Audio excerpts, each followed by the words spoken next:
അതുപോലെ എനിക്ക് കുടുംബങ്ങളിലുള്ളവരോടും പറയാനുള്ളത്, ഒരാൾ ഭയങ്കര ദേഷ്യത്തിൽ പറയുന്ന കാര്യങ്ങൾ നിങ്ങൾ സീരിയസ് ആയിട്ട് എടുക്കരുത്. ഒരാൾ ഭയങ്കര ദേഷ്യത്തിൽ പറയത്തില്ലേ, ഭയങ്കര ഭാര്യയും ഭർത്താവും വഴക്കുണ്ടാക്കി. അപ്പോ ഭർത്താവ് ഭയങ്കര ദേഷ്യത്തിന്റെ മൂർധന്യ അവസ്ഥയിൽ നിന്ന് പറഞ്ഞു, നീ നീ നീ ഒരു വഴി വഴച്ചവളാണ്. ദേഷ്യത്തിൽ പറഞ്ഞാണ്, സീരിയസ് ആയിട്ട് എടുക്കണ്ട. ദേഷ്യം വന്നപ്പോ പറഞ്ഞാണ്, സീരിയസ് ആയിട്ട് എടുക്കണ്ട.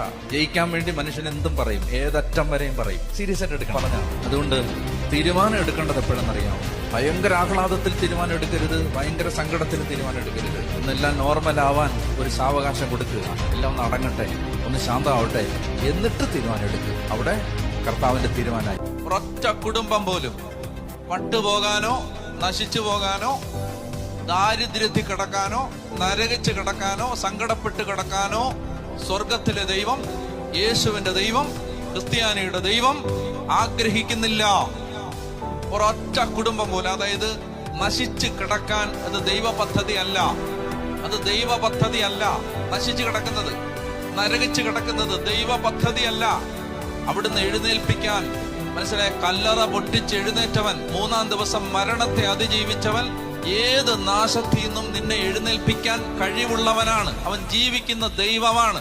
ജീവനോട് ഇവിടെ ഉണ്ട് എന്ന് ഞാൻ പറയുമ്പോ, അതുകൊണ്ട് അവന്റെ നാമത്തിൽ പറയുകയാണ്, നശിച്ച് കിടക്കല്ലേ, നശിച്ച് കിടക്കല്ലേ, എഴുന്നേക്കണം, രക്ഷപ്പെടണം, രക്ഷപ്പെടണം.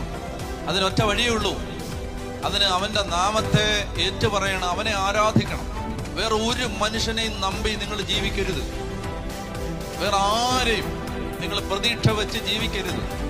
മക്കളാവട്ടെ, ജീവിത പങ്കാളിയാവട്ടെ, മാതാപിതാക്കന്മാരാവട്ടെ, കൂട്ടുകാരാവട്ടെ, ഗവൺമെന്റ് ആവട്ടെ, പ്രത്യയശാസ്ത്രമാവട്ടെ, അണികളാവട്ടെ, കൊടികളാവട്ടെ, ഇതിനൊന്നും ആത്യന്തികമായിട്ട് സഹായിക്കാൻ പറ്റത്തില്ല.